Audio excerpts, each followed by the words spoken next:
Esselamu Aleyküm izleyiciler. Euzubillahimineşşeytanirracim. Bismillahirrahmanirrahim. Bugünkü günde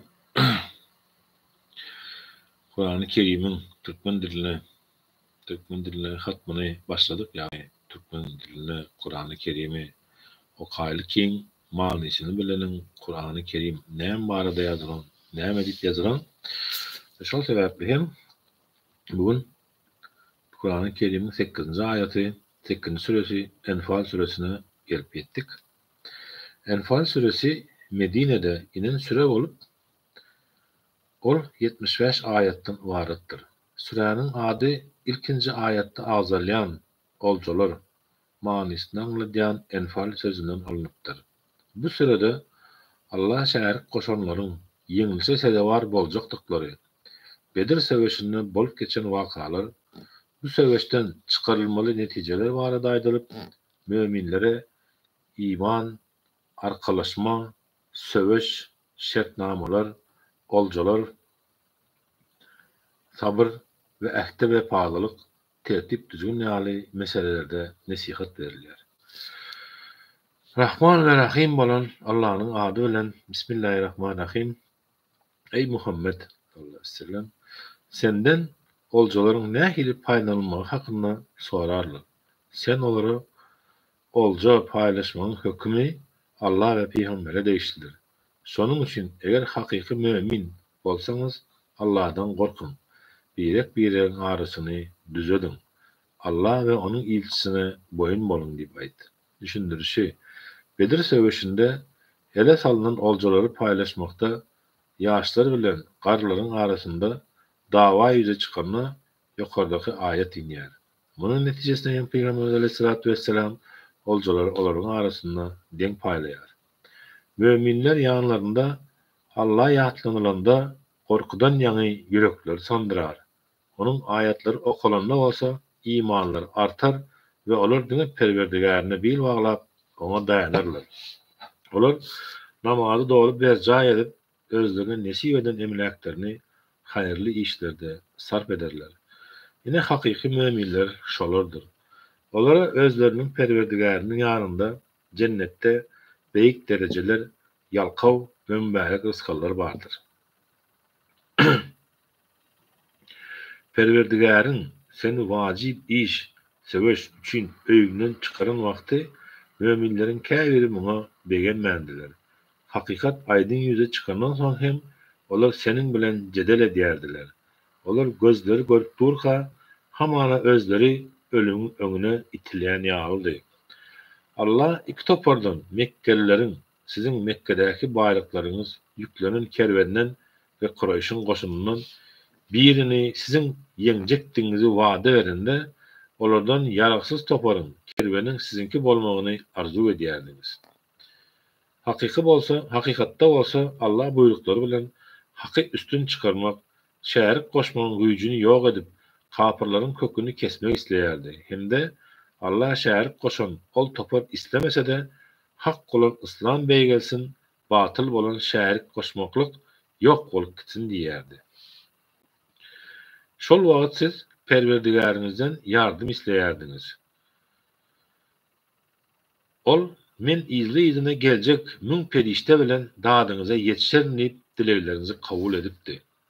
Düşündirişi Bedir söwüşinde Allah'ın ilçisi Aleyhissalatu vesselam sahabalarının azlygy, kapyrlaryň köplügi sebäpli kıblaya yüzlenip şeýle doğa dilek etdi. Ey Allah'ım, bana veren wadaňy yerine yetir. Eger bu musulmanları helak etsen, soň yer ýüzüne sana ibadet edecek hiç kim kalmaz. Peygamber Aleyhissalatu vesselam bu duany bir näçe gede gaýtarlady. Allah Taala hem onun dilegini kabul etdi ve müň perişte bilen musulmanları gollady. Ayet şu zatlary işaret edýär. Kurayşyň goşuny musulmanlardan has öň gelip Bedir goýusynyň töweregini eýeläpdi. Musulmanlar bolsa teşnediler. Yerleşen yerleri hem çäge bolan üçin hereket etmek kynlaşýardy. Ýagan ýagyş olaryň ýüreklerindäki howsalagyny aýyrdy, ruhlaryny belenine götürdi. Teşneliklerini kandırdy, şonuň ýalda ýagyş çägäni berkidip söwüşmäge oňoýly şert döretdi. Allah muny periştelerin kömegini size bir boşluk olsun, kendi kalplarınız aram tapsın deyip etti. Elbette yardım dine Allah tarafındandır. Çünkü ol kudreti güçlüdür, hikmet eýesidir. Düşman korkusundan gözüňize uyku gelmeýän wagty Allah'ın size beren rahatlığı bilen sehelçe irkilmäge mümkinçilik aldyňyz. Sizi temizlemek, şeytanın berýän howsalasyny, waswasasyny gidermek, kalplarınıza kuvvat vermek, hem de söweş meýdanynda ayaklarınızın mäkan durmak için Allah asmanından üstüňize su inderýärdi. Perwerdigäriniz periştelere şeýle ilham berýärdi. Men sizin bilendirim. Size möminlere ynam gaýrat berin. Men kapyrlaryň kalplaryna gorky salaryn. Bolun, olaryň boýunlaryny sogurun. Olaryň ähli barmaklaryna urun. Takyp olar Allah we onuň ilçisine garşy çykdylar. Kim Allah'ın ve ilçisinin karşısına çıksa bilip koysun Allah'ın cezası yowuzdur. Yeri ey kapırlar, yeňilçe sedewar bolmaňyz. Allah'ın size beren bir azabı. Häzirlikçe bu cezanyň tagamyny dadyp görün. Mundan başga kapırlara dozak azabı hem bardyr. Ey iman getirenler, koşun olup kapırlar bilen yüz çakmışan wagtyňyz olardan iýiňize öwrülip kaçmaň. Kim beýle söweş gününde eger gaýtadan baryp söweşmek üçin ýa-da başga bir topara koşulmak bilen bagly hereket bolmadyk halda düşmandan iýine öwrülip kaçsa, ol Allah'ın gazabyna duçar bolar, onuň barjak ýeri dozakdyr. Bu nähili erwet netijedir. Siz söweşde olary öz güýçleri bilen öz güýjüňiz bilen öldürmediňiz. Eýsem olary Allah öldürdi. Ey Muhammed aleyhissalatu vesselam, topragy zyňmahalyň, sen zyňmadyň, onu Allah zyňdy. Allah muny müminleri ajaýyp bir synadan geçirmek üçin etdi. Elbette Allah ähli zat eşidýändir, bilýändir. Düşündirişi. İki tarap söweşe girişen wagty Hazreti Peygamber aleyhissalatu vesselam eline bir kısım çäge alıp yüzleri kursun diýip düşman tarapyna zyňýar. Her kapyryň gözüne bir kısım çäge giren ýaly bolup, olar gözlerini oklaşyp başlaýarlar. Koşuny tertip düzgün dikýär, söweşden soň övünýän musulmanlar hakykati bilsinler diýip olara bu ayetde bular ýatladylýar. Ine Allah size şeýle kömek etdi. Elbette Allah kapyrlaryň ähli edenlerini, Kur'an tuzaklaryny puja çıkarar. Ey Allah şärik koşanlar! Siz ýeňiş isleýärsiňizmi? Ine size gerek bolsa ýeňiş. Siz Peygamberi aleyhissalatu vesselam inkar etmekden dänseňiz, bu sizin üçin bähbitli bolar. Eger ýene de söweşe başlasaňyz, onu bizden başlarız. Sanyňyz köp hem bolsa, size hiç peýdasy degmez, çünkü Allah müminler bilendir. Ey iman getirenler! Allah ve onun ilçisine boyun bolun. Kur'an'ın ve Allah'ın ilçisinin öğütlerini eşidip durkanız, ondan yüz öwürmän.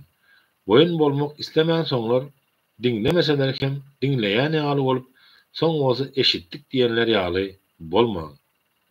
Çünkü Allah'ın nazaryna yer ýüzündäki jandarlaryň, insanlaryň iň erwedi akyllaryny ulanmaýandyklary üçin ker we lal bolanlardyr. Elbette Allah olardan belli bir haýryň boljagyny bilsedi, olara eşittirerdi. Ýöne olar inanmak tyýbyny ýitiren soňlar hak sözü eşitseler de ýene yüz öwürüp giderler. Ey iman getirenler! Allah ve onun ilçisi sizi direlçek ýa-da ebedi ýaşaýşa ýetirjek hakykata çağırıp dur kalar, boyun bolun. Bilip koyun, Allah insan bilen onun kalbinin arasyna girer ve siz ham onun huzuruna cemlenersiniz. Fitneden gorkun. Sebäbi onun ziyany diňe zulüm edenlere degmez, eýsem hemmäňizi weýran eder. Allah'ın azabynyň ýowuzlygyny bilip koyun. Pikirlenip görün. Bir wagtlar siz bu ýeriň ýüzünde az sanlydyňyz we ejizdiňiz. Hatta insanlaryň sizi horlap, sütem etjekdiklerinden hem heder edýärdiňiz. Bu ýagdaýda kaňyz, Allah size yer ýurt nesip etdi, ýardam berip sizi goldady. Sizin şükür etmeniz için size päkize ve halal zatlar bilen rızklarınızı arttırdı. Ey iman getirenler! Allah ve onun ilçisine hıyanet etmeyin. Bilip durkanız özünüze değişik amanatlara hem hıyanet etmeyin. Bilip koyun. Sizin kazananlarınız ve prezentleriniz dine sığınakdır. Beyik sığınak olsa ahirette Allah'ın yanındadır. Ey iman getirenler! Siz Allah'dan korkup haramdan saklansanız, Allah size hakikati yalandan saylap bilecek paykas gücünü verir. Sizin günahlarınızı örter, sizi yalkar. Allah beyik merhamet eýesidir. Bir wagtlar kapyrlar senin elini golunu bağlap zindana atalymy ýa-da ýok edilimi ýa-da seni ýurtdan kowalymy diýip kowalymy diýip ençe duzak gurnatylar. Olar duzak gursak guruversinler. Allah hem olara duzak gurýandyr. Allah duzak gurýanlaryň iň öktesidir. Olar bizim ayetlerimizi okulan wagty eşitdik. İstesek bilen muňa meňzeşini oýlap taparys. Bu öň ötüp geçen insanlaryň tefsir riwayatlerinden başga da däl diýerler. Hani bir wagtlar olar: "Ey Perwerdigarim, eger bu Kur'an senin tarapyndan gelen hak kitap bolsa, häziriň özünde üstümize asmandan daş ýagdyr ýa-da bize agyr bir azap ber" diýipdiler. Ýöne sen olaryň arasynda kal, Allah olara azap bermez. Eger olar tawba etseler hem de günahlarynyň geçirmegi üçin ýalkyw deseler, onda Allah olara azap bermekçi däldir. Eýsem Allah olary neden cezalandyrmasyn? Sebäbi olar Mescidi Haramyň Käbäniň münasip hak eýeleri bolmasalar-da onu ziyaret etmek isleýän müminleri izine gaýtarýarlar. Ol ýere hyzmat etmäge we onu dolandyrmaga münasip bolanlar Allahyny hormatlap, ona şärik goşmakdan saklanan takwalardyr. Ýöne olaryň aglawasy muny bilmezler. Olaryň Mescidi Haramdaky dilek dowalary bolsa, syýkylyk atyp el çapmakdan başga da däldir. Küpür edýänlerden bolanyňyz üçin hany azaby datyp görüň. Düşündirişi: Mekkeli kapyrlar Hazreti İbrahim aleyhissalamyň dininiň aslyny üýtgedişleri ýaly haç ibadatyny hem üýtgedipdiler.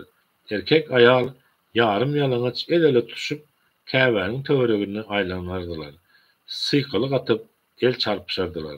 Peygamberimiz aleyhissalatu vesselam Käbe gelende oňa garşylyk hökmünde bu hereketlerini hast artdyrýardylar we muny ibadet hökmünde edýärdiler. Kapyrlar insanları Allah'ın ýolundan daşlaşdyrmak üçin gazançlaryny sarp edýärdiler. Olar ýene de sarp ederler. Emma maksatlaryna ýetmän soňlar bu olar üçin ýürek agyrsy bolar. Soň hem olar ýeňişe sezewar edilerler. Haky inkar edenler jemlenip dozaha uğradylar. Allah murdary pakizeden, ýani mümini kapyrdan aýyrar. Murdary bir-birleriniň üstüne mündirip hemmesini bir yere jemler, hem de üýşürip hemmesini birlikde dozaha salar. Ine ziyan çekenler şolardyr. Ey Muhammed aleyhissalatu vesselam, kapyrlara aýt: eger peýgambere düşmançylykdan ýüz öwürip islama girseler, olaryň öňkeden günahları bagyşlanar. Ýok eger ýene düşmançylyga baş goşjak bolsalar, onda özleri ýalylaryň başyna gelen ahwalat olaryň hem depesinden iner. Fitne bütünle ýok edilip, din Allah üçin berkarar bolýança olara garşy söweşiň. Eger fitneden ýüz öwürseler, olara degmeň. Allah olaryň edýänlerini görýändir. Eger kapyrlar täzeden fitne baş goşsalar, onda bilik goýun, Allah siziň penakäriňizdir. Ol nähil ajaýyp hossardyr, nähil ajaýyp kömekçidir. Eger Allah we iki goşunynyň gapma garşy gelen hak bilen batylyň aýan edilen Bedir söwüşi güni bendämize Muhammed aleyhissalatu vesselam'a indiren ayetlerimize iman getirýän bolsaňyz bilip goýun. Söwüşde alynan oljanyň 5de biri Allah üçin, peýgambere aleyhissalatu vesselam onuň ýakyn neweresine, yetimlere, garyp gasarlara we ýolagçylara değişildir. Bu hökmü bolşýaly kabul edin, Allahyň ähli zada güji ýetýändir. Düşündirişi: oljanyň 5den biri Allahyň ýoluna sarp edilmek üçin aýrylyp, galan 4-i bolsa eskerlere paýlanýar. 5den bir bölegi şu ayetde beýan edilen 5 topara paý edilýär. Bu mesele baradaky giňişliň hökümler İslam hukuk kitaplarına anyk getirilýär. Peygamberimiz aleyhissalatu vesselam öz paýyny mätäşlere paýlar eken. Hani Bedir söwüşi güni, ey musulmanlar, siz jülgäniň ýakyndadyňyz, Medine tarapdadyňyz. Medine tarapyndadyňyz. Olar hem uzak Mekke tarapyndady. Kerwen bolsa sizden has aşakda deňiziň ýakasyndady. Eger öňünden dilleşen bolsaňyzam bellilen wagtda şeýdip duşup bilmezdiňiz. Ýöne Allah takdir eden işini amala aşyrmak üçin sizi şeýle ýagdaýda duşuşdurdy. Bu ýerde helak boljaklar äşkär delili görüp helak bolsun. Sagaman galanlar hem äşkär delil görüp ýaşasyn. Çünkü Allah ähli zady eşidýändir we bilýändir. Hani ýatla Allah sana düşünne Allah şärik goşanlaryň, eskerleriň sanyny az etip görkezdi. Eger olary köp görkezen bolsady, howsala düşüp buyruk bermekde düşünüşmezlik yüze çıkardy. Ýöne Allah sizi bundan halas etdi. Çünkü ol insan synalaryna gizlenýän ähli zady gowy bilýändir. Allah'ın takdir eden işini amala aşırmak için tapma karşılığa gelen vaktiniz düşmanları sizin gözlerinize az görkezýärdi. Sizi hem olara az görkezýärdi. Bütün işlerde ahir soňky höküm ona değişildir. Ey iman getirenler, söweş vakti düşman bilen yüzme-yüz bolanyňyzda iýize tesmän, mert durun. Allah'ını köp ýatlaň, muradyňyza ýetersiniz. Gedemli gedip İyil gözüne görünjek bolup, insanları Allah ýolundan daşlaşdyrmak niýeti bilen Bedir söwüşi güni ýurtlardan Mekke'den çıkan kapırlar ýaly bolmaň. Allah olary ähli tarapdan gurşap alandyr. Şol mahal şeytan olary eden işlerini ajaýyp görkezip, bu insanlardan sizi ýeňjek hiç kim ýokdur. Men hem size himayetgärdirin diýipdi. Ýöne iki goşun çakmışan wagty şeytan iýizine öwrülip, men sizden bizar, men sizin görmeýän zatlaryňyzy, perişteleri görýärin. Men Allah'dan gorkýaryn. Allah'yň azaby ören elkençdir diýdi. Şol wagt münapyklar we kalplaryna şüphe bolanlar bulary musulmanlary öz dinleri aldyga saldy. Çünkü özlerinden has güýçli goşun bilen söwüşe çykýarlar diýişdiler. Ýok, beýle däl.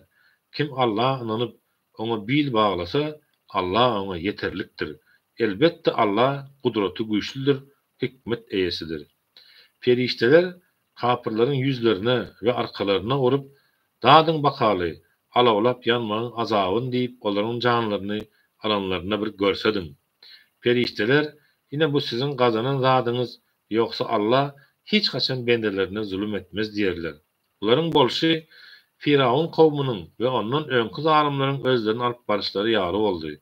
Olar Allah'yň ayatlaryny inkar etdiler. Allah da olary günahları zararlı azap bilen tutdy. Çünkü Allah ören kuvvatlydyr, azabı juda elkençdir. Munyň sebäbi eger bir millet özünde bar bolan zady, ýaxşy ahlak häsiýetlerini ütketmese, Allah da olary beren nygmatyny ýaxşy ýagdaýy ütketmez. Taky Allah ähli zady eşidýändir, bilýändir. Firawunyň kowmynyň we olardan öňkü zalimleriň özlerini alyp barşy ýaly olar hem özlerinin perverdigarının ayatlarını yalan diýdiler. Biz hem günahları sebäpli olary ýok etdik. Firawuny we ýanyndakyları deňize gark etdik. Dogrusu bularyň hemmesi hem zalimdiler. Allah'ın nazaryna bütün canly jandarlaryň içinde iň erwedi Allah'y inkar edenlerdir. Olar iman getirmezler. Olaryň arasynda seniň bilen şertnama baglaşyp, soň Allah'dan gorkmaň. Her gezek ilalaşığı bozan kişiler hem bardır. Elhamdülillah.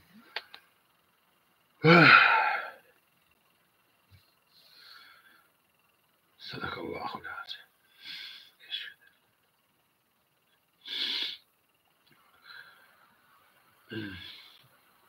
Söwüşde Bismillahirrahmanirrahim. Söwüşde olara şertnamalaryny bozanlara gawat gelsen, olary ele salsan, olary öldürüp dagat. Goý beýleki düşmanlardan ıwrat bolsun, şeýdip akyllaryny aýlansynlar. Düşündirişi Hazreti Peygamber aleyhissalatu vesselam beni Kurayza ýahudylary bilen bir şertnama baglaşypdy. Olar musulmanlaryň garşysyna hiç kimi golda bermezligi kabul edipdiler. Muňa garamazdan olar Bedir söwüşinde Mekkeli kapyrlara ýarak kömegini etdiler. Başçylary Ka'b ibn Eşref bolsa Mekke'ye gidip ol ýerde kapyrlara ýaran boldy. Beni Kaynuka ýahudilarynyň hem şertnama garamazdan öz bolýan yerlerine gelen käbir Müslüman ayalları bimaza edip Hazreti Peygamber Aleyhissalatu vesselam tarapyndan döýdüriş almaklaryna öýkeli jogap berdiler. Ayet şol ýagdaýlarda inipdir. Senin bilen şertnama baglaşan bir kowmyň lalaşyga ters gelip hıyanat etmeginden çekinsen, olara şertnamanyň ýatyrylandygyny yglan et. Allah hıyanatçylary hiç haçan halamaz. İnkar edenler halas bolandyrys ötmesinler. Olar biziň elimizden sypmazlar. Olara düşmanlara garşy ýagdaýyňyz ýetdiginden güýç we söwüş atlaryny taýýarlaň. Onuň bilen Allahyň düşmanlaryny, siziň düşmanlaryňyzy we olaryň aňyrsynda siziň bilmeýän, diňe Allahyň bilýän başga düşmanlaryňyzy da gorka salarsyňyz. Allahyň ýolunda näme sarp etseňiz, onuň öwezi size noksansyz gaýtarylyp berer. Size hiç hili zulüm edilmez. Eger olar ýaraşmakçy bolsalar, sen olar bilen ylalaş hemde Allah bil bagly. Çünki Allah ähli zat eşidýändir, bilýändir. Eger olar ylalaşyk edip seni aldamak isteseler, Allah senin üçin yeterlikdir. Öz kömegi bilen seni we müminleri goldan hem Allah'dır. Ol Allah olaryň müminleriň kalplaryny birek-birege ısnışdyrdy.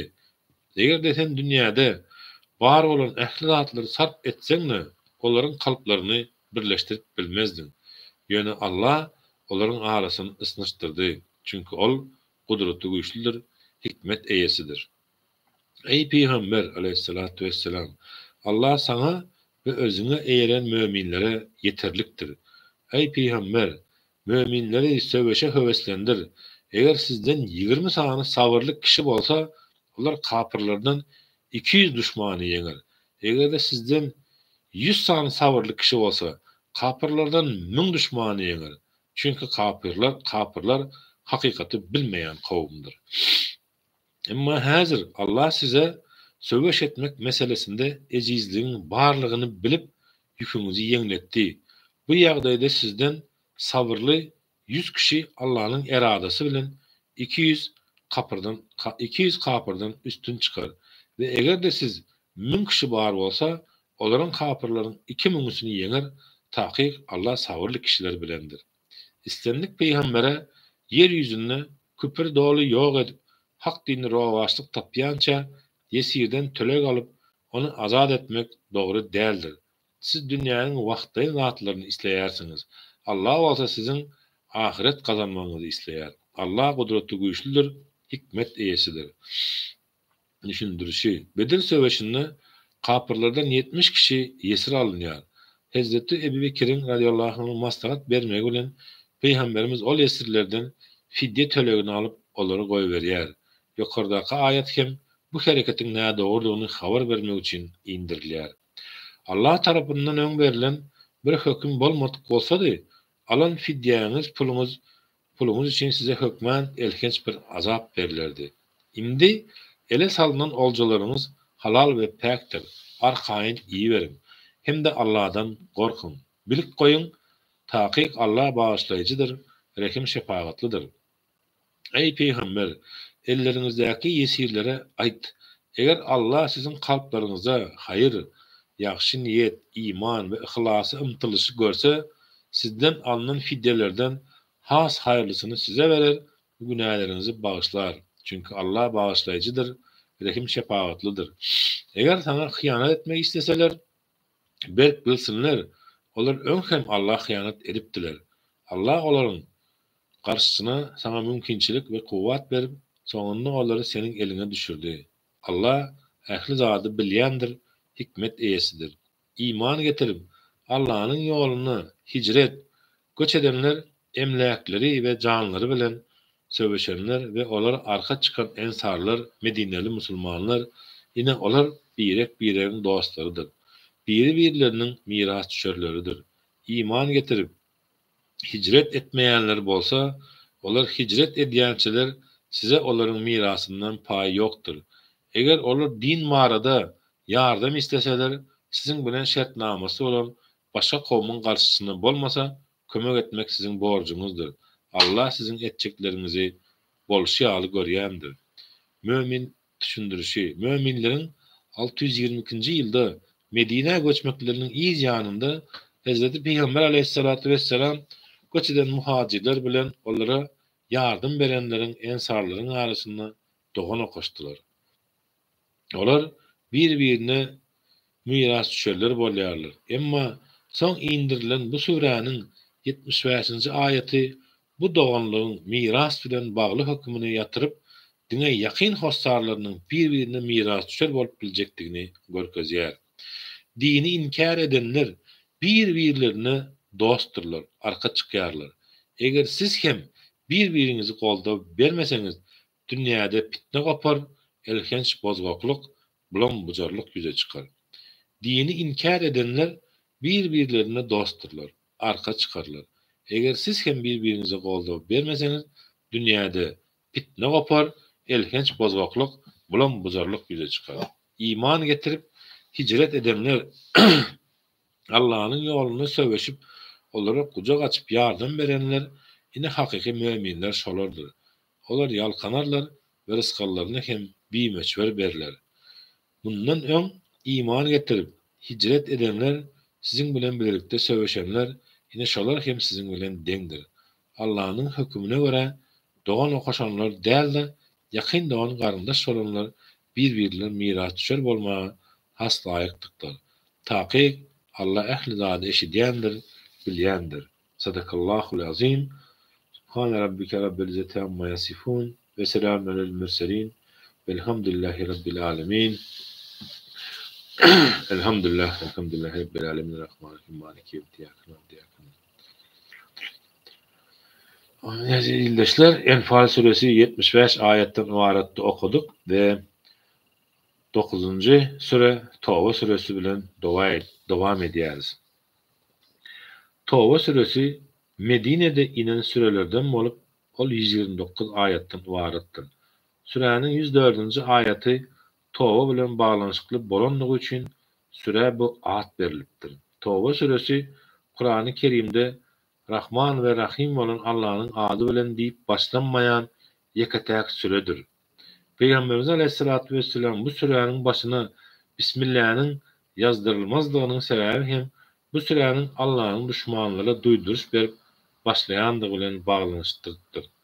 Bu süre okulyp başlarına diňe şeytanın şerrinden Allah'a sığınıp başlanýar.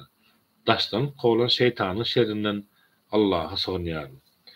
Allah'dan ve onun ilçisinden özleri bilen şertname bağlaşan şärik koşanlara en sonki duyduruştur. Ey Allah şärik koşanlar!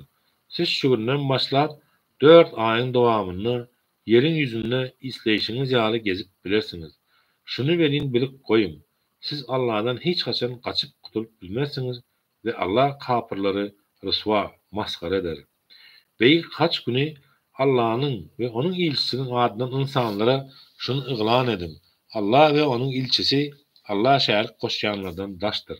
Elbette Allah şärik koşmaktan tövbe edip Allah'ın birligine ımtılsanız bu sizin için has hayırlıdır. Siz Allah'ın elinden kutulmayacaktığınızı gowy bilin. Kapırlara elhenç bir azap verilecekdiğini haber ver. Emma özleri bilen şertname bağlanışanızdan soň şertleri dolu yerine getiren ve sizin karşınıza düşmanlarınıza kömek vermedik Allah şärik koşanlar bu hükmün daşındadırlar. Bular bilen şertnamanyň wagty gutarýança onun şertlerini dolup bejaý edin. Allah özüne karşı gitmekten, ähdi peýmanyny bozmaktan saklanan takwa kişileri söýýändir. Haram söweş etmeklik kadagan aýlar geçen soň Allah şärik koşanlary nirede görseňiz tutsaňyz öldürün. Olary tutup yesir alın. Olaryň geçip biljek ähli geçergelerini saklan. Eger tövbe edip namaz okap, zekat berseler, olary erkine goýberin. Taqiq Allah bağışlayıcıdır, rahim şefaatlidir. Eger Allah şärik koşanlaryň biri senden aman, himayet, pena sorasa, sen onun haýsyny kabul et. Goý ol Allah'ın kelamını, Kur'an'ı dinlesin, pikirlensin. Son gelişi ýaly onu hopsuz yere uğrat. Çünkü olar bilmeyen kowumdur. Näme? Allah şärik koşanlaryň Allah we onun ilçisi bilen baglanşan ähdi peýmanlary barmy? Nädip bolsun? Olar mudama beren sözlerinden dänip ýörler ahiri. Mescidi Haramyň Käbäniň ýanynda baglaşan şertnamalaryňyz muňa girýän däldir. Olar siziň bilen dogry dürüst gatnaşykda bolsalar, siz hem olar bilen dürüst bolun. Allah özüne garşy durmakdan, ähdi peýmany bozmakdan saklanan takwalary söýer. Hawa, heýde olaryň ähdi peýmany bolarmy? Eger sizden üstün geljekdiklerini bilseler, siz o arada ne ähde, ne kasama, ne hakkugy eýererler. Dillerine hamany sizin göwnüňizi alýan kişiler bolarlar, kalpları bolsa size garşy ýigreşden doludur. Çünki olaryň köpsi Allahyň ýolundan daşlaşan fasyklardyr. Olar Allahyň ayatlaryny sähelçe dünýäge bähbid üçin satdylar. Şeýdip Allahyň ýolundan insanlary azaşdyrdylar. Dogrudanam olar nähili elbet işler edýärler. Olar möminler wagtda ne ähdi peýmany, ne kasama, ne hakkugy eýerler. Olar şeýle azgyn kişilerdir. Muňa garamazdan gapyrlardan ýüz öwürip, toba edip, namaz okap, zekat berseler, onda olar sizin din doganyňyz bolarlar. Akyllaryny ulanyp pikirlenýän kişiler üçin biz ayatlarymyzy doly beýan edýäris. Eger ilalaşykdan soň kasamlaryny bozsalar, şeýle hem diniňize hüjüm etseler, onda bu niýetlerinden dänmeleri üçin kafir kowmyň başdanlary bilen söweşiň. Çünki olar kasamlaryna we ähdi peýmanlaryna wepaly däldirler. Ähdi peýmanlaryny we kasamlaryny bozup Peýgamberi ýurdundan sürgün etmek üçin hereket eden bu kowm bilen söweşmekçi dälmisiňiz? Aslında söweşi ilk olaryň özleri başladylar. Siz olardan gorkýarsyňyzmy? Eger mömin bolsaňyz, Allahdan gorkmagyňyz has dogrudur. Olar bilen söweşiň. Allah sizin eliňiz bilen olary jazalandyrsyn. Olary ryswa maskara etsin. Olara garşy size ýardam berip, ýeňiş ýoluny açsyn. Möminleriň köňüllerini rahatlandyrsyn. Kalplaryna kinäni we öýkäni gidersin. Allah islanyna toba nesip etdirer. Allah ähli zady bilýändir, hikmet eýesidir.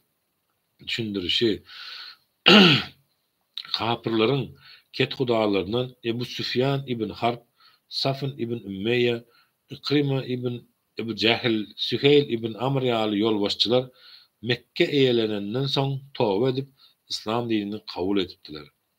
Ýa-da siz Allahyň sizin araňyzdaky Allahdan, Peýgamberden we möminlerden başgasyny özlerini sırdaş edinmeýänleri ýüze çykarmazdan goýberlersiňiz etdiňizmi? Allah sizin edýän işleriňizden habardardyr. Düşündirişi Peýgamberimiz Aleyhissalatu vesselam kakasynyň dogany Abbas Bedir söweşinde musulmanlara ýesi düşeni onuň enteklerem butparazdygy, garyndaşlary bilen gatnaşygyny kesendigi sebäpli aýypladylar. Hazreti Ali radiyallahu anh ona has agyr sözler aýdypdyr. Abbas ona jogap berip, bizim dine erbet taraplarymyzy görýärsiňiz. Ýaxşy taraplarymyz bolsa görmeýärsiňiz. Emma biz Käbä hyzmat edýäris, hajylara suw paýlaýarys, ýesilleri azad edýäris diýdi. Şonda aşakdaky ayatlar bu waka bilen baglanşykly inipdir. Allah şärik goşanlar özleriniň kapyrdyklaryna hut özleri şaýat galar, Allahyň mescitlerini gurmaga münasip bolup bilmezler. Olaryň amallary batyldyr, olar dozak oduny hemişelik galyrlar. Allahyň mescitlerini dine Allah we ahirete iman getiren, namazy doly berja edýän, zekat berýän we Allahdan başgadan gorkmaýan müminler bina ederler. Ine olar dogry hak ýola ýetmäge umydygardylar. Siz haja gelenlere suw paýlamagy we Mescidi Harama Käbä hyzmat etmegi, Allah we ahiret gününe iman getirip Allahyň ýoluna söweşen müminin amaly bilen deň tutýarsyňyzmy? Bular Allahyň ýanynda deň däldir. Allah ol zalimler toparyny dogry ýola salmaz, arzularyna da ýetirmez. İman getirip hicret edenler mal mülkleri ve can tenleri bilen Allahyň ýoluna söweşenler elbette Allahyň ýanynda has ýokary derejeleriň eýleridir we haýyrly netije kazananlar hem şolardyr. Özleriniň Perwerdigäri olara öz adyndan rahmet we hoşallyk içinde tükensiz nigmatlar bolan cennetleri buşlaýar. Olar şol cennetlerde hemişelik galyrlar. Iň beýik sylagyň Allahyň ýanynaky şeksiz hakykatdyr.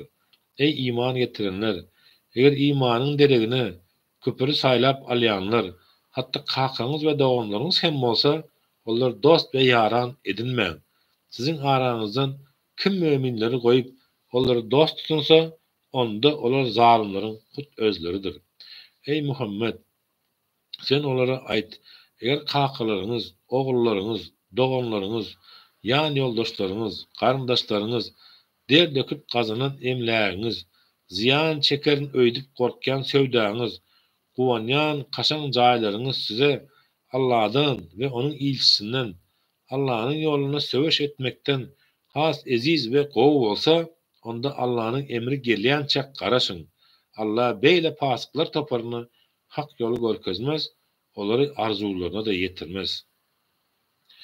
Allah'ın size ençe söwüş meýdanlaryna ýardam berendigi, Huneyn söwüşinde de şeýle bolandygy bellidir.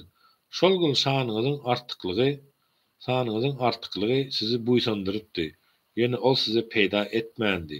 Daş töwerek näçe giňen bolsa, dünýä size dar göründi. Soň hem siz düşmany arkaňyza öwürüp gaçmaga başlapdyňyz. Düşündirişi. Peýgamberimiz Aleyhissalatu vesselam Mekkäni eýlän soň 12.000 eskerlik goşun bilen Araplaryň Taifdaky Havazin we Sakyf taýpalarynyň üstüne ýürüş edýär. Goşunyň köpligini gören käbir musulmanlar bu goşun hiç haçan hem ýeňilmez diýip övünüp uly gepleýärler we ýeňişiň Allahyň ýardymy bilen bolýandygyny unutýarlar. Soň olar Huneyn jilgesinde özlerinden az sany butparazlar bilen garşylaşýarlar. Şonuň üçin söwüşde musulmanlar ýeňilip derbi dagyn edilen soň çekilip başlaýarlar. Peýgamber Aleyhissalatu vesselam Allah'dan dilek eden soň müminleriň kalplaryna rahatlyk araşyp söwüşe başlaýarlar we ýeňiş gazanýarlar. Ýokardaky aýat hem bu hadisany beýan edýär. Soň Allah elçisiniň we müminleriň üstüne rahatlyk berýän we özlerine bolan ynamy rahmetini indirdi. Siziň gözüňize görünmeýän goşunlaryny uralyp şol kapyrlara elkenç azap berdi. Ine kapyrlaryň jazasy budur. Şol söwüşden soň Allah isläniň towasyny kabul eder, çünki Allah bağışlaýjydyr, rahim şefaatlydyr. Ey iman getirenler! Allah şärik goşanlar özleriniň batyl inançlary sebäpli murdardyrlar, ýagny nejisdirler. Şonuň üçin olar bu ýyldan soň Mescidi Harama Käbä golaýlaşmasynlar. Eger garyp düşmekden heder etseňiz, Allah islese sizi öz bereketi bilen hassa bay eder. Çünki Allah ähli zady bilýändir, hikmet eýesidir. Düşündirişi. Allah şärik goşanlar bedenleri bilen bagly maddi barlyk babatyny däller, batyl inançlary, ahlak inançlary we edim gylymlary taýdan murdar nejis hasaplanylýardy. Käbä girmekleri şonuň üçin gadagyn edilipdi. Özlerine kitap berilenlerden Allah ve ahiret gününe iman getirmeyen, Allah'ın ahiret gününe iman getirmeyen, Allah'ın ve elçisinin haram edenlerini haram hasaplamayan, hak dini, din hükmünü kabul etmeyen kişilere karşı te har zelil halda cizye yani baş salgıdını berýänçeler söveşin. Yahudiler, Üzeyr peygamber Allah'ın oğludur diýdiler aleyhisselam. Nasranlar hem İsa Mesih Allah'ın oğludur diýdiler aleyhisselam. Bu nadanların dillerine çolayan sözleridir. Olar bu sözleri bilen özlerinin öňki kapyrlara öýkünýärler. Allah olary helak etsin. Olar nädip hakdan batyly dänip bilýärler. Yahudiler ahbarlaryny, ruhanilaryny, Nasranlar hem ruhbanylaryny, mohoklaryny we Meryem ogly İsa Mesih aleyhissalamy Allah'dan başga her türlü meselede ihtiyarly perwerdigar edindiler. Yoksa olara ýeke-tek Hudaýa Allah ibadet etmekleri emir edildi. Ondan başga ibadata laýyk Hudaý ýokdur. Ol Allah olaryň şärik goşýan zatyndan täkdir. Düşündirişi öz dini ruhanylaryny perwerdigar edilmek, olara secde etmek, ibadet etmek manisinde däl de, olaryň haram we halal etmek ihtiýarynyň barlygyna inanmak, olaryň hiç hili hatalarynyň ýokdugyny kabul etmek manysyndadyr. Olar Allahyň nuruny üfläp söndürmek isleýärler. Allah bolsa, kapyrlar halamasalar-da öz nuruny, Kur'any we dini has ýagtylandyrmakdan başga zady razy bolmaz. Allah öz ilçisini bütün dinlerden üstün etmek için doğru yol hem de hak din bilen iýerdi. Muny Allah şärik goşanlar halamasalar hem şeýle eder. Ey iman getirenler, doğrusu ahbarlaryň, Yahudilaryň we ruhbanlaryň, Nasranylaryň köpsi insanlaryň mal mülkini haksyz ýollardan iýerler. Hem de insanlary Allahyň ýolundan daşlaşdyrýarlar. Altyn kümüş ýygnap, olary Allah ýolunda sarp etmeýänlere bolsa, elhenç bir azabyň garaşýanlygy barada habar ber. Bu aýatyň birinji bölegi ähli kitabyň alymlaryna değişli bolup, ikinji bölegi bolsa baýlyk ýygnap zekatyny bermeýänlere değişlidir. Bu arada böyle geçen ähli kitap Yahudiler ve Nasranylar, yani Hristiyanlar, Tevrat ve İncil sahipleri.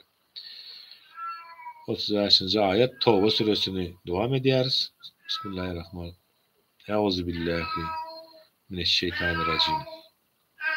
Ýygnalan bu altın kümüşler dozak oduny kızdırılıp, şolar bilen maňlaýlary, böwürleri ve arkalary dağlanjak gün olara ine sizin halktan alıp özüňiz üçin ýygnan hazinalaryňyz hany şol ýygnanlaryňyzdan azabyny çekin bakary diýler. Hakykatda Allah asmanlary we ýeri ýaradan gününde Allahyň ýazgysyna göre aýlaryň sany 12 bolup, olaryň 4'üsi söwüşmek gadagan bolan haram aýlardyr.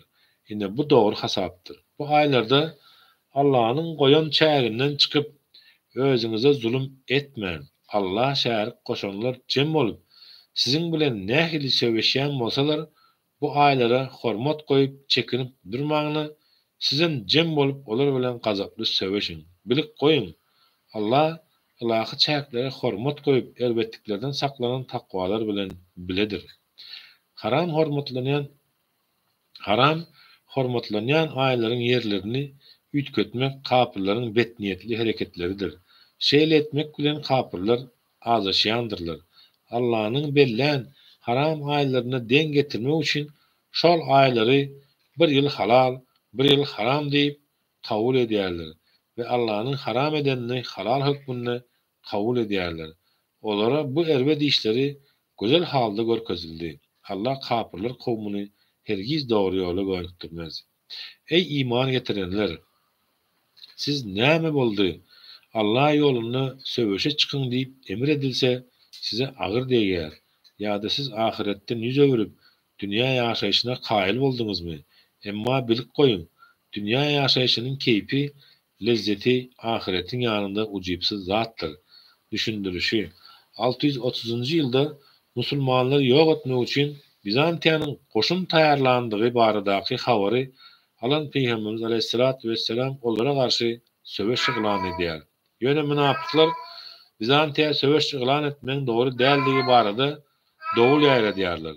Şol sebäpli käbir musulmanlar bunyň täsiri bilen Tebuk diýen ýere çellik giden islam goşunyna goşulmaýarlar. Ayetlerde bular beýan edilýär. Eger baryňyz söwüşe çykmasaňyz, Allah sizi aýylganç bir azaba duçar eder we sizin ýeriňize başga bir kowum getirer. Siz söwüşe çykmazlyk bilen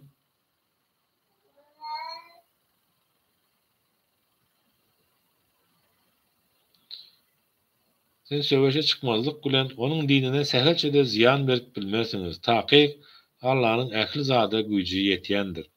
Eger siz onu Peýgambere aleyhissalatu vesselama kömek etmeseňiz, Allahyň özü onu kömek eder. Kapyrlar onu Mekke'den çıkaranlarına 2 kişi bolup gowakda wagtlary ýoldaşyna "Howsala düşme, Allah biziň bilen biledir" diýende Allah ona kömek bermendimi? Neticede Allah onun kalbine arkaynlyk, rahatlyk we önem duýgusunu indirdi. Hem de onu sizin görmeýän goşunyňyz perişteler bilen goldady. Kapırlaryň güýjüni bolsa pese gaçyrdy. Allahyň sözü dini beýikdir. Çünkü Allah gudraty güýçlidir, hikmet eýesidir.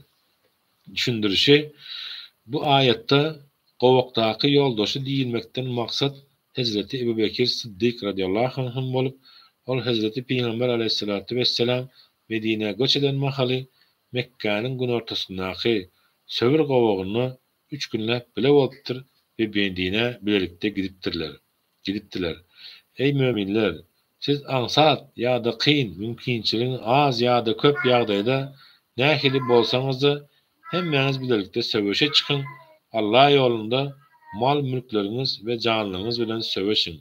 Biler bolsaňyz, bu sizin üçin iň haýyrlysydyr. Eger gidiljek söwüşde ansatlyk bilen olja aljakdyklaryny bilsediler, ýol hem ýakyn bolsady, olar 200'ler hökmän saňa eýerip iziňden gelerdiler. Ýöne muşakkatly ýol olara ören daş göründi. Muňa garamazdan olar, eger güýjümiz ýetsedi, hökmän siziň bilen bilelikde söwüşe çykardyk diýip yalan kasam hem ederler. Olar bu yalançylyklary bilen diňe özlerini helak ederler. Çünkü Allah olaryň yalançylyklaryny anyk bilýändir. Allah senin günahın geçti. Ýöne dogry sözlüler, hakyky musulmanlar bilen munapyklary aýl taýl etmezden nädip olara ruhsat berdin.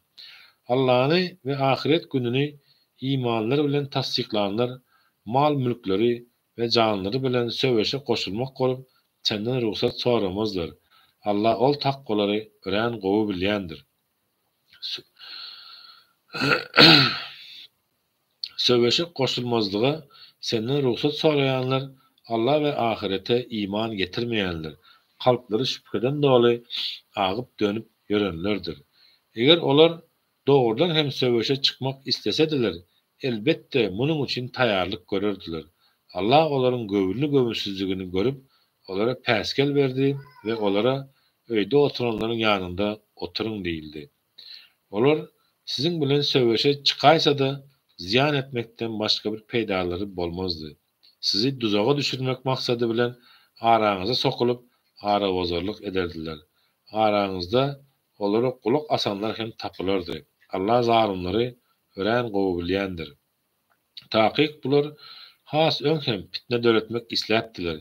Hem de ençeme işleri tersine örüp seni ýalňyşdyrmaga synanyşdylar. Ýöne olary islemeselerde hakikat ayan boldy. Allah'ın islani boldy. Olar aralaryna käbiri maňa ruhsat ber. Men fitne söwüşen garşydaşlarymyň aýal gyzlaryny aldanmaga düşürme diýer. Bir koy, olaryň özleri fitnäniň içindedirler. Elbette dozak kapyrlar ähli tarapyndan gorşap bolar. Sana gowlugyň gelmegi olary gynandyrar.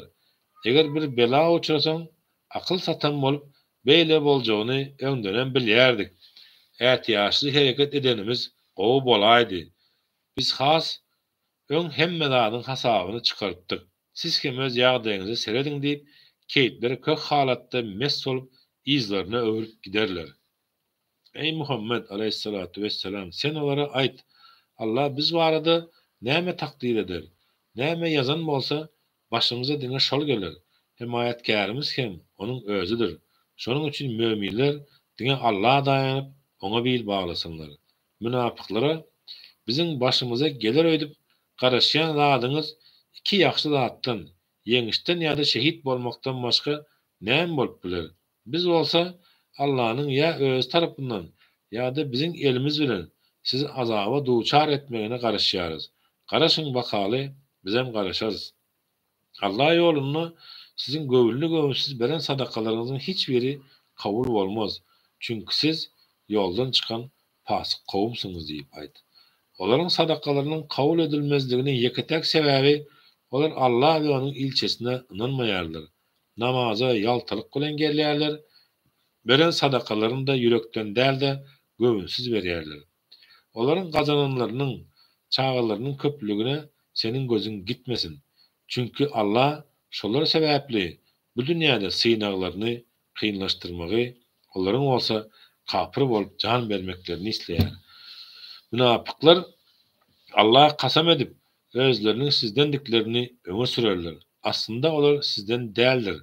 Takyk olar kapyrlaryň düşen ýagdaýlaryndan heder edýändikleri sebäpli zehresi ýarylan kowumdyr. Eger penalanjak bir yer, girip boljak gowak, hatda başlaryny sokup biljek bir deşik tapsalar, şol wada şol tarapy ylgarlar.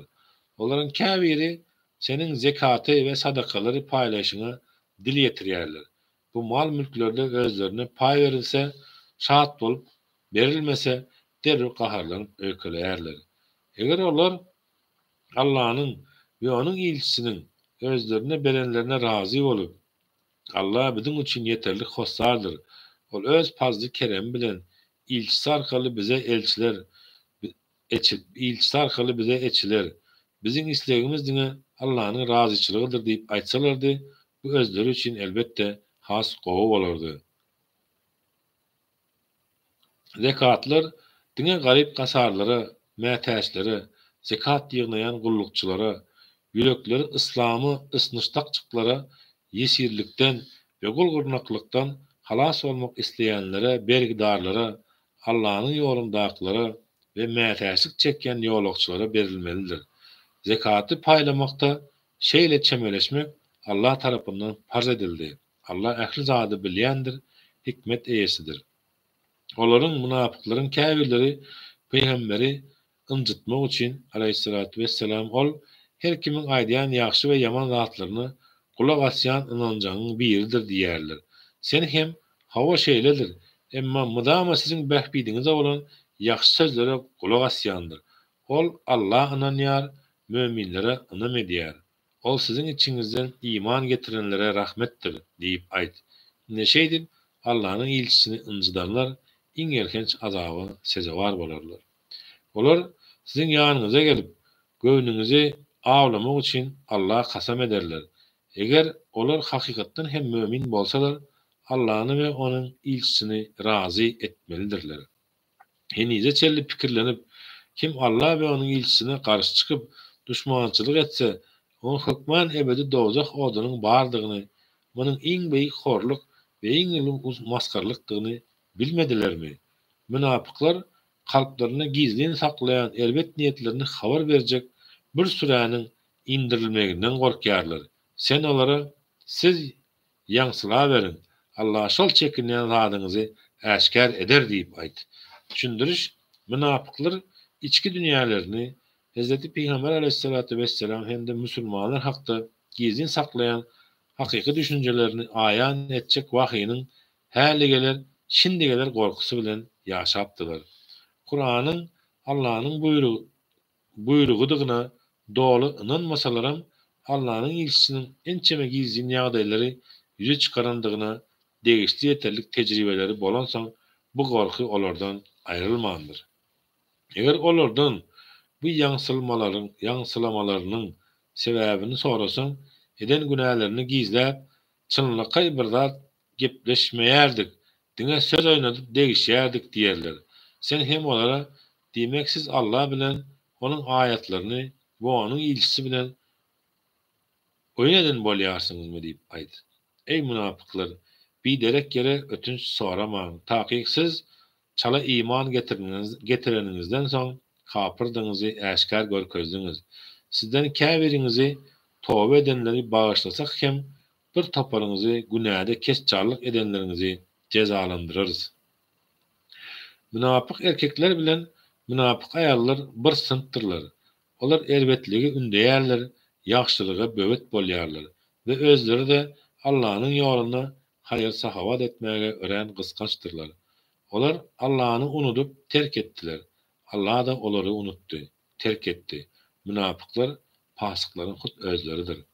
Allah münapyk erkeklere de, münapyk aýallara da, bütün kapyrlara da ebedi galmak üçin dozak oduny wada berýär. Bu olara yeterliklidir. Allah olary näretledi, olara ebedi azap bardyr. Ey münapyklar, siziň ýagdaýyňyz sizden öňkü helak bolan ummatlaryň ahwalyna meňzeýär. Olar güýç babatynda sizden has kuvvatly, baýlyklary has artyk, perzentleri has köpdi. Olar bu dünýädäki mümkinçiliklerine göre keýip sapada ýaşamak istediler. Ne sizden öňküler gurplaryna göre nähili keýip sapanyň ışkyna düşen bolsalar, siz kim gurbuňyzyň çägine keýip sapa bagtlygyna çümdiňiz. Olaryň ähli edenleri bu dünýäde de ahiretde de puç bolar, ine olar ziyana galyp helakçilige uçranlardyr. Olar özlerinin öň gelip geçen milletleriň başyna gelen ýagdaýlar hakdaky habar gelip yetmedimi? Nuh aleyhisselamın kowmundan, Ad, Semud ve İbrahim aleyhisselamın kowmlaryndan, Medyen halkyndan we şäherleri yer bilen ýeksan edilen halklardan habarlary ýokmy? Olara peýgamberleri äşkär deliller getirdi, emma olar inanmadylar. Şoňa görä-de Allahyň gazabyna duçar boldular. Emma olara Allah zulüm etmedi. Gaýta olar öz özlerine zulüm etdiler. Mömin erkekler bilen mömin zenanlar bir-birleriniň himayetkerleridir. Olar ýagşylygy ündärler, yamanlykdan saklarlar. Namazy bolmalysy ýaly berja edip, zekatyny berip, Allah we onuň ilçisine boyun bolarlar. Ine Allah olary öz rahmetine gowuşdurar. Çünki Allah gudraty güýçlidir, hikmet eýesidir. Allah mömin erkeklere de, mömin zenanlara da ebedi galmak üçin hem de içine deryalar akan cennetleri hem de Adem cennetlerinde acayip gözel mekanları vaada verdi. Bulardan has gowusy bolsa Allah'ın olardan razı bolmagydyr. Inne bu iň uly üstünlükdir.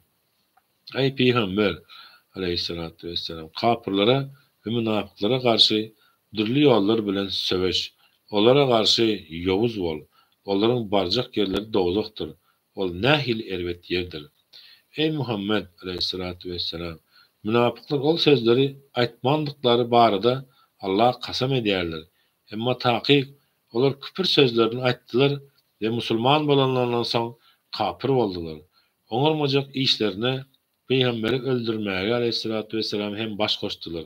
Allah'ın ve onun ilçisinin öz fazly kerem bilen müminlerin ýagdaýlarynyň gowlanandygyny görüp, olara görip bolup har almaga synançdylar. Eger olar toba etseler, bu özlerine hayırlı olur. Eger yüz öwürseler, Allah olary bu dünýäde de ahirette de agyr bir azaba sezewar eder. Olara yer yüzünde ne bir himayetkar, ne bir hossar tapılar. Düşündürüşi, münafıkların küpür sözleri misal bererden kendir.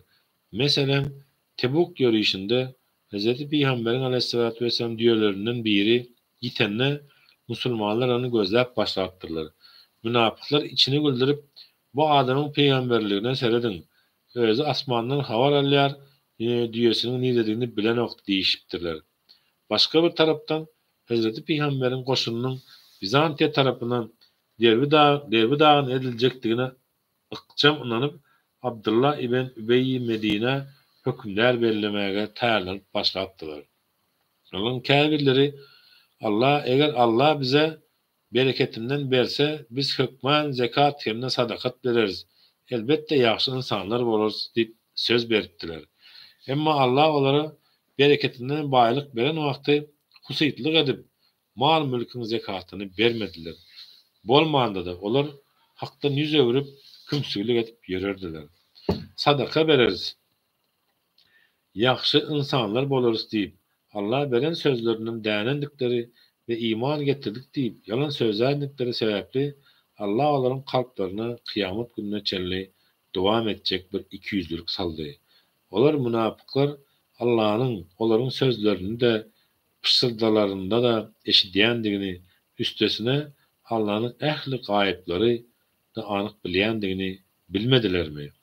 Müminlerden farz zekatından başka göwnünden çıkarıp sadaka berenlerin şeýle hem gara zähmeti bilen gazanandan zekat farz bolmasa da sadaka beren müminlerin üstünden gülenler yine Allah olaryň özlerini gülkünç ýagdaýa getirip maskara edendir ve olara diýsen elhenç bir azap garaşýandyr. Düşündürüşi, münafıklaryň veren yaramaz kişilerdigi ayette juda äşkär beýan edilýär. Özleri baý bolsalar da halka zat bermeýärdiler. Elinden geldigiçe köp berenlere bolsa özlerini görkezmek üçin edýärler diýip günäkärleýärdiler. Garyp bolandykları üçin az berenlere bolsa bulara seredin. Bizantiýa imperatorlugynyň galalary bularyň sadakalary bilen weýran ediljekmiş diýip ýaňsylaýardylar. Sen olar üçin isle Allah'dan günahlarını geçmeyin dilek et, iste dilek etme. 70 kere qaytalasan da, her näçe yalkav dilesen de, Allah olary bağışlamaz. Hava şeyle, çünkü olar Allah'ını ve onun ilgisini ikrar etmeyen karşı çıktılar. Allah da bular ýaly pasıklar toparını doğru yola salmaz. Söwüşe çıkman, Allah'ın ilgisinden ayrılıp izde galanlar, bu boluşlaryna hezilet begentdiler. Allah'ın yolunu, mal mülkleri ve can tenleri bilen söwüş etmek islemän bu kızgın havada yörüşe çıkılır mı diýdiler. Sen olara dowza howady mundan hem howurludur. Oňa nädip çydarkaňyz diýip aýt. Käşke muňa göz ýetirip pikirlensediler. Goý olar gazanan günäleri sebäpli bu dünýäde biraz gülsünler.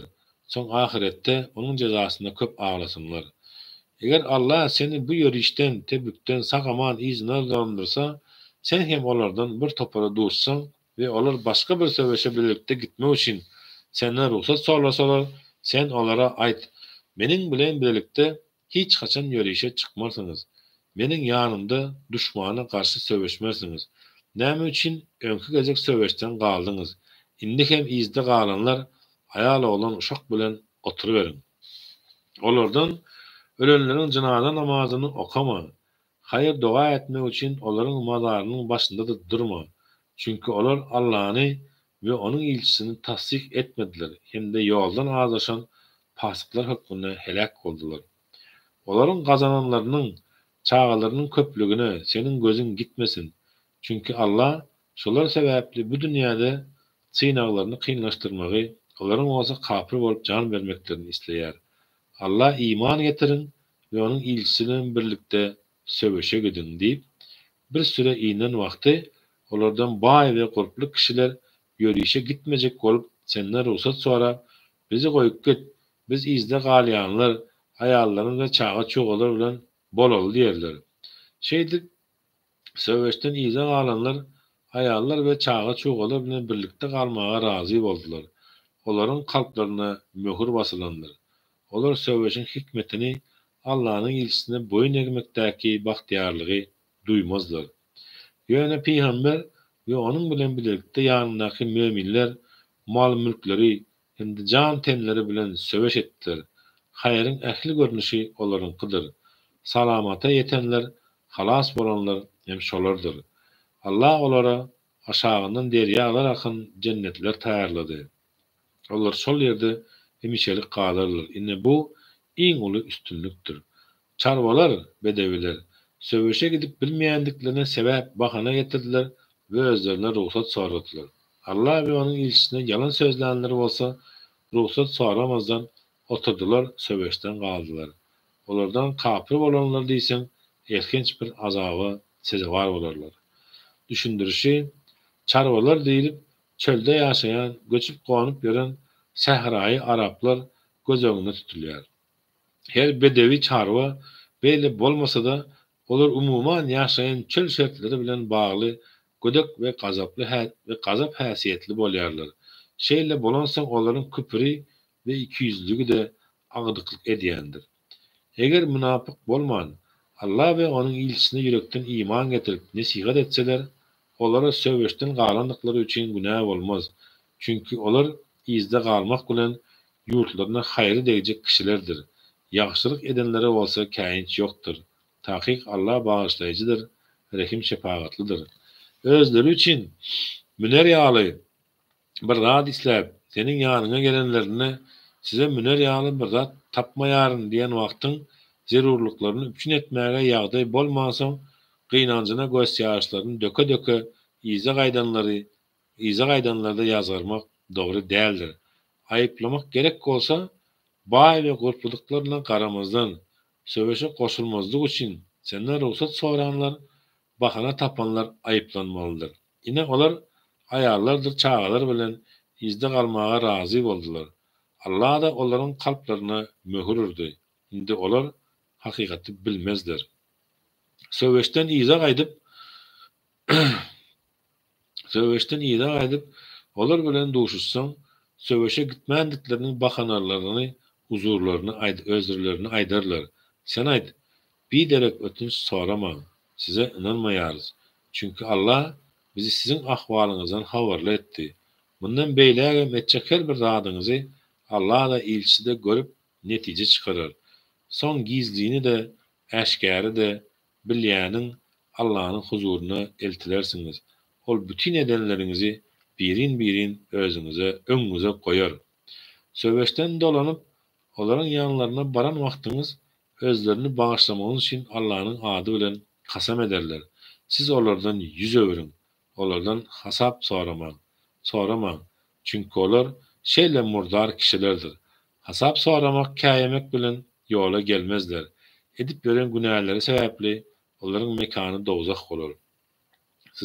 Sizi razı etmek için Allah'ın ady bilen kasam edýärler. Ýöne bilip goýun. Siz olardan razı bolsaňyz da yoldan çıkan ol pasyklardan Allah hiç haçan razı bolmaz. Çarwalar inkar etmekde, kapyrlykda, munapyklykda has beterdir. Allah'ın ilçisine inlerin hükümlerini kabul etmezlige has yakındır. Allah ehli zady bilýändir, hikmet eýesidir. Käbir çarwalar Allah'ın ýoluna hayır sahavat etmegi boş ve ýitki hasaplaýarlar.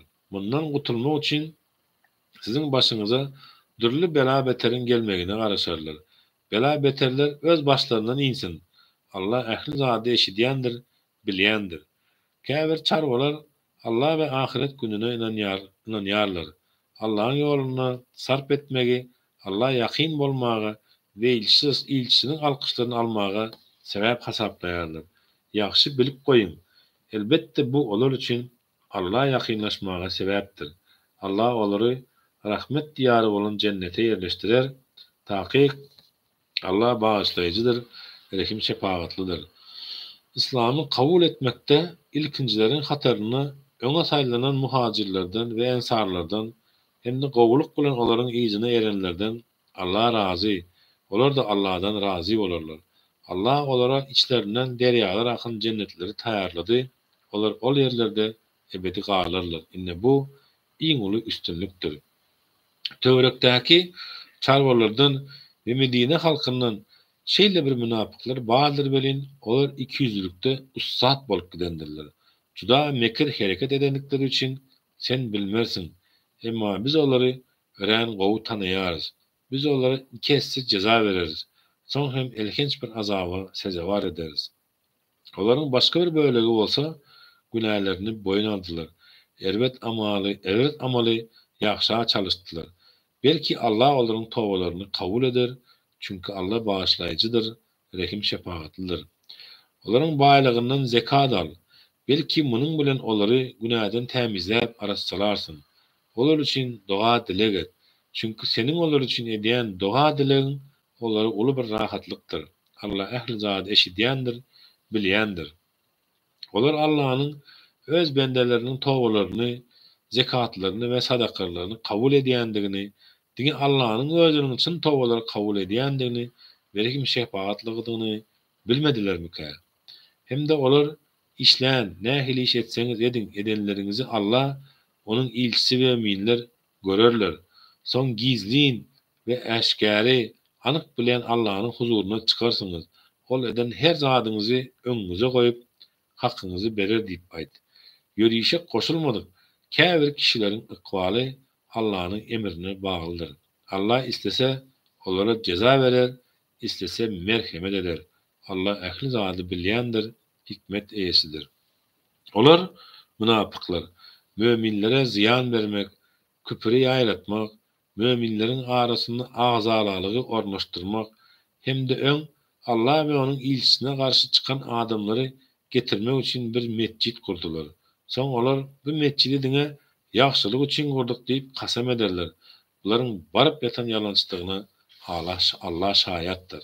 Düşündirişi, bu karşı çıkan kişi Medine'deki Arapların Hazraç tiresinden Ebu Amr'dır. Hazreti Peygamberin aleyhissalatu vesselam'ın Medine barmazından öň bir nasrany ruhanysydy. Peygamberimizi aleyhissalatu vesselam özüne bästeş hasaplap ona düşman boldy. İslam'ın garşysyna hereket etdi. Ol İslam'ın güýçlenmegini öňüne alyp bilmän soň ahire çäri hökmüni bizatdy imperatorlugyny herekete getirmäge çalışdy. Tebuk ýörüşine sebäp bolan Bizantiýanyň söweş taýýarlygy bolupdy. Medineli münapyklar Ebu Amr bilen bile hereket edýärdiler.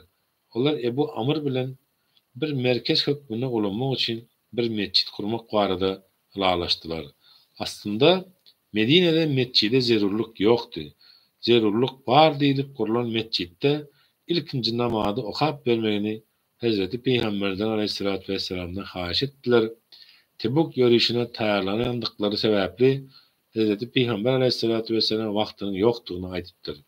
Olar mescidi elbet işler üçin ulanmaga başladylar. Tebukdan dönenden soň Peygamber aleyhissalatu vesselam ol mescidi ýykdyrypdy. Ol mescitte hiç wagt namaz okama. Başta düýbi takwalyk esasynda gurulan Kuba mescidinde namaza durmagyň hasýerlikli bolar. Ol ýerde maddi we ruhy hapaçylyklardan päklenmegi söýýän kişiler bardyr. Allah päk bolanlary söýýär.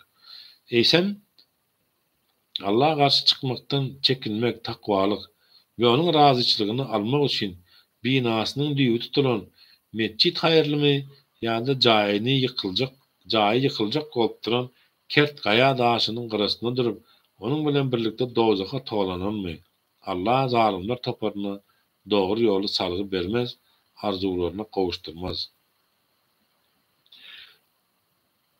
Guran binalary dünýäden agydyp, tä kalplary bölünýänçe ýüreklerine elmydamy bir gümana sebäp bolar. Allah ähli zady bilýändir, hikmet eýesidir.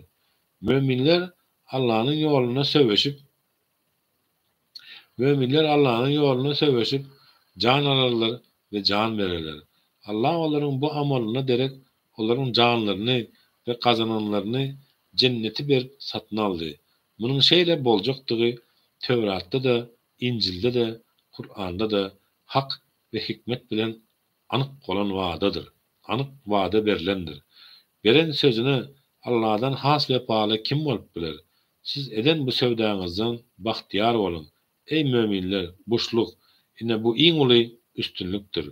Tövbe edýänler, wada edýänler, hamdy sena edýänler, Allah'ın razyçylygy üçin ýöriş edýänler, ruka egilýänler, secde edýänler, ýagşylyklary ýaýar edýänler, elbetligiň öňüne alýanlar we Allah'ın emirlerini hem de gadançylyk serhetlerini goraýanlardyr. Ine şol möminler cennet bilen söýünçiler.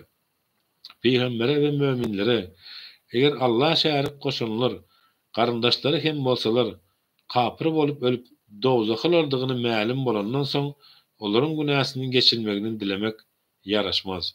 İbrahim aleyhisselam öz atasy üçin günäsiniň geçilmegini dilemegi bolsa, diňe oňa beren wadasyny ýerine ýetirmek üçindir.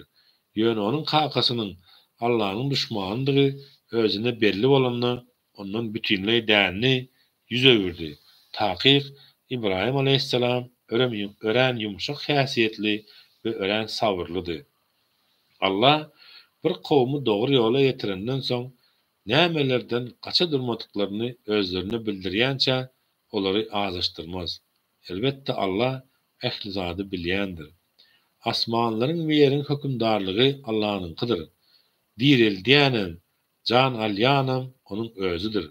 Sizin Allah'dan başka ne hakyky hossaryňyz, ne de dost ýaryňyz bardyr. Söwüşe gitmek islemeýänlere ruhsat berendigi üçin Allah'ın peýgamberi bağışlaýşy ýaly peýgambere tabin bolan muhajirler bilen ensaryň söwüş wagty iki gönüllü gowuşak hereket etmekleri sebäpli eden towalaryny hem kabul etdi. Çünki ol mähirlidir, rahim şepagatlydyr. Düşündiriş Peygamberimiz Tebuk ýörüşine çykan mahaly münapyklar gelip yalandan maýyp mücripliklerini beýan edip ruhsat soraýarlar. Ol hem olara ruhsat berýär. Bu wagtda 43-nji aýat inýär we Allah Taala peýgambere duýduruş berýär. Münapyklaryň wagzlaryna aldanan käbir musulmanlaryň da kalbyna inkiş aralaşýar. Ýöne soň olar toba edýärler. Söwbeşden iza alan we özleri barada höküm bermeklik giýjä goýulan ol 3 kişiniň tobalaryny Allah kabul etdi. Çünki olar şeýle ýagar agyr ýagdaýa düşüp gün giň dünýä olara dar görnüpdi. Vicdanlar hem özlerine azar beripdi.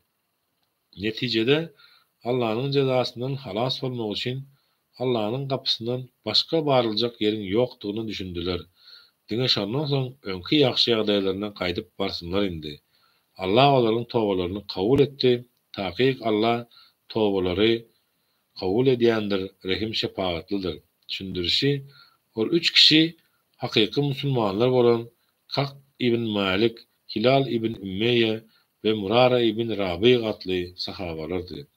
Hakyky musulman bolan 3 kişini Hazreti Peygamber aleyhissalatu vesselam kabul etmedi. Musulmanlar bolsa olar bilen gepleşmegi gadagan etdi. Olar 50 gün dowam eden özlerine bolsa 50 000 ýaly bolan Ägir ulu synagy başdan geçirdiler ve padarlygyny tasdiklananlardan soň Allah da olaryň tobalaryny kabul etdi. Ey iman getirenler, Allah'ın emirlerine karşı gelmekten korkun ve dürüst, doğru insanlar bilen birlikte bolun. Ne Medine halkynyň, ne de töregindäki çarwalaryň Allah'ın ilçisinden ýyga galmaklary ve oňa sarpa goýmagyň deregine öz janlaryny halas etmegiň derdine bolmaklary kabul edilerlik zat däldir. Olaryň Allah ýoluna duş geljek teşneligi, ýadawlygy, açlygy, kapyrlary gama batyrjak şekilde bir ýerini basyp almagy, düşmana garşy ýeňiş kazanmaklary elbetde olara salih amal bolup gaýdyp geler hem-de sowap kazandyrar. Çünki Allah ýaxşy işler edenleriň sylagyny boş goýmaz. Olaryň Allah'ın ýolunda ulu bolsun, kiçi bolsun eden her bir çykdyjylary hem-de geçen her bir jülgeleri hökmen olaryň peýdasyny sowap hökmüne ýazylar. Allah olary iň gözel hem ajaýyp görnüşde sylagylar. Şeýle hem müminleriň hemmesiniň söwbeşe, ýörüşe çykmaklary şert däldir. Sebäbi ilatyň uly bölegi söwbeşe çykan wagty onuň bir bölegi de dini ilymlary, hökümleri düýüp öwrenmek üçin çalışsynlar. Söwbeşe çykanlar gaýdyp gelenlerine, olar ilym öwrenenler söwbeşden dolanyp gelenlere öwrenen dini ilymlaryny öwretsinler. Elbetliklerden saklap duýduruş bermek bilen meşgul bolsunlar. Düşündirişi, bu ayatda dini ýaxşy öwrenmeň nä derejede zerurdygy ýüze çykýar. Çünki bu dünýäniň we ahiretiň bagtyarlygy Allah'ın doğru ýolunyň halas ediş ýöregeleriniň we ölçekleriniň özeni İslamy doğru bilinmegi ve doğru bilinmegine baglydyr. Ey iman getirenler, siz özüňize ýakyn bolan kapyrlar bilen söweşin. Goý olar sizde uly güýjüň barlygyny görsinler. Bilik goýun, Allah takwalar bilen biledir. Täze bir süre indirilende olaryň käbiri, ey sen bu inen zat sizin haýsyňyzyň imanyňyzy artdyrdy diýerler. Emma bu inen wahy iman getirenleriň imanyny artdyrar we olar begenişip birege söýünjilerler. Ýöne bu kalplaryna küpür we ikiyüzlülük hastalygy bolanlaryň inkarlaryny hasta arttyrdylar. Olar hem kapyr bolup öldüler. Eýsem olar her ýyl bir ýa iki gezek synagdan geçýändiklerini görmeýärlermi? Soň olar toba hem etmeýärler, mundan ibrat hem almaýarlar. Öz ziyanlaryny bir süre indirilse, göz gıpşyp, oýun edişip, birege seredişýärler. Soň bolsa, bizi görýän barmy ha diýişip, daş döwregine heder etip garaýarlar. Gören bolmasa, derrew ýok bolup gidýärler. Olar pikirlenmeýän kowum bolandyklary üçin Allah hem olary imandan daşlaşdyrýar. Düşündirişi, Hazreti Peygamber aleyhissalatu vesselam indirilen täze aýatlary hutba görnüşinde müminlere okap berer eken. Münapyklar zor aýakdan bu söhbete goşulandyklary üçin bimaza bolýardylar. Gelendiklerini bildiren soňlar bir ugur tapyp gitmeň ýollaryny gözleýärdiler. Öňlerine gelen bu döwletleriň bu ajaýyp bereket çeşmesiniň gadryny bilmedikleri sebäpli Allah da olary dogry ýolundan mahrum edýär. Takyk size öz içiňizden şeýle bir peýgamber Muhammed Aleyhissalatu vesselam geldi. Sizin kıyınçılığa duçar bolmaňyz oňa agyr degýär. Sizin iman getirmeňizi çyn ýürekden isleýär. Çünki ol möminler üçin mähirlidir, rahim şepagatlydyr. Ey Muhammed Aleyhissalatu vesselam, olar munapyklar, kulak asman senden yüz öwürseler sen hem olara Allah maňa yeterlik himayetkardyr. Ondan başga ibadete laýyk Huda ýokdur. Men diňe oňa bil bagladym. Çünkü ol beyik arşın eýesidir diýip aýt. Sadakallahul azim. Subhane rabbike ve selamü murselin. Elleşler bugünkü gündene Kur'an-ı Kerim'in 8. Enfal suresi ve 9 Tawba suresini okudyk. Nesip bolsa ertir Yunus, Hud, Yusuf ve Raq İbrahim surelerini okujak bolarys. Ertir ýerekden hem açan ýaýyn nesip bolsa Allah'a emanetsyňyz. Allah can udacan kalbimize biriktiren arzuwlaryňyzy hasyl eylesin, towbalarymyzy kabul eylesin, günälerden uzak saklasyn. Her kim näme niýeti bar bolsa niýetimize, kalbimize görä bersin. Başgalarymyza, ýakynlarymyza, feýdiklerimize, çağalarymyza gowuşmany bize meýesser eylesin. Zalyma garşy birlikde, dirlikde, agzybirlik we jewizlikde durmany we görüşmäni jümlemize meýesser eylesin. Elhamdülillahi Rabbil alemin. Errahmanirrahim. Maliki yevmiddin. İyyâke na'budu ve iyyâke nestaîn. İhdinas sıratal mustakîm. Sıratallezîne en'amte aleyhim gayril mağdûbi aleyhim veleddâllîn. Allahumme inne es'eluke îmanen dâima ve es'eluke kalben hâşi'en ve es'eluke ilmen nâfi'en ve es'eluke yakînen sâdika ve es'eluke dînen qayyîma ve es'eluke afiyeten min kulli belîh ve es'eluke temâmel afiyeh ve es'eluke devâmel afiyeh ve es'eluke şükrel afiyeh ve es'eluke gınâyen nâs. Allahümme eşkili zalimine biz zalimin ve ehrizne min beynihim salimin. Rabbena atina fid dunya haseneten ve fil ahireti haseneten ve qina azabennar. Ve rahmetike erhamer rahimin. Allahu ekber. Allah'a emanetsiniz ezi ildeşler. Etir görüşýänçek sağ olun, sağaman kalın.